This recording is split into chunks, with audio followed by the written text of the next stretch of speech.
নমস্কার, সবাইকে স্বাগতম জানাই আমার ইউটিউব চ্যানেলে। আমি তোমাদের সঙ্গে রয়েছি শুভজিৎ এবং শুভ দীপাবলি এবং কালী পুজোর আন্তরিক ও শুভেচ্ছা জানিয়েছি সকলকে। তো দুর্গাপুজো মানে যেরকম নর্থ কলকাতা ও সাউথ কলকাতা, সেরকমই কালী পুজো মানে রাজারহাট গোপালপুর। তো রাজারহাট গোপালপুরের বিশেষ কিছু মণ্ডপ তোমাদের সামনে তুলে ধরা আমাদের এবছরের উদ্যোগ। তো সেই মতন এখন আমি চলে এসেছি রাজারহাট গোপালপুরের রবীন্দ্র সংঘের 11তম বর্ষের পূজা মণ্ডপটির সামনে, এবং এই পুজো মণ্ডপেরই কর্তৃপক্ষ দাদা আমাদের সঙ্গে রয়েছেন। তো এই বছরের যে থিমটা সেটা একটু দর্শকদেরকে বলবেন কি রয়েছে। নিশ্চয়ই বলবো। তার আগে আমি নিজেদেরকে একটু আলাপ করিয়ে দিই। আমি সুজয় ঘোষ, রবীন্দ্র সংঘের সম্পাদক, এবং আমার সঙ্গে আছেন চন্দ্রনাথ মিত্র ও শ্যামা পূজা কমিটির সম্পাদক। আমরা দুজনেই আপনার প্রশ্নের উত্তর দিতে প্রস্তুত। সকলকে সকল শ্রোতা যারা আছেন, দর্শক যারা আছেন, তাদেরকে শুভ দীপাবলির আগাম শুভেচ্ছা জানিয়ে দু চার কথা আমি বলছি। এবছরের আমাদের পূজা মণ্ডপের মূল বিষয়বস্তু হচ্ছে কৈবল্য। কৈবল্য কথার অর্থ হচ্ছে মোক্ষলাভ। আপনারা সকলেই জানেন যে বুদ্ধদেব ধ্যানের মাধ্যমে মোক্ষ লাভ করেছিলেন। সকল কাম, লোভ, জাগতিক ষড়রিপুর থেকে উনি উঠতে পেরেছিলেন।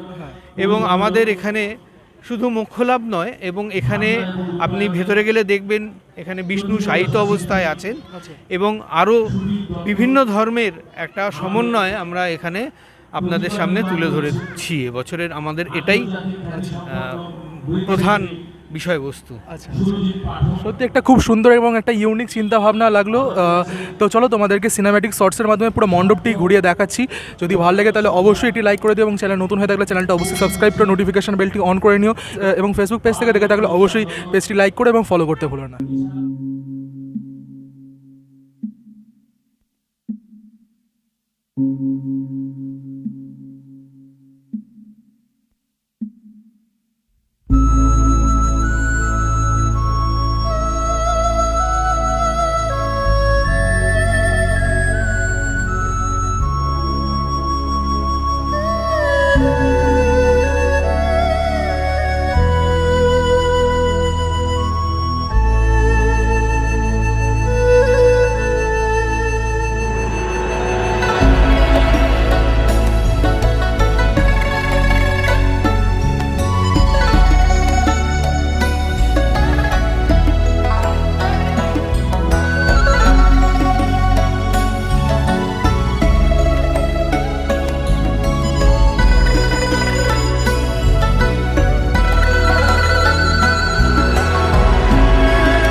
Mani Padme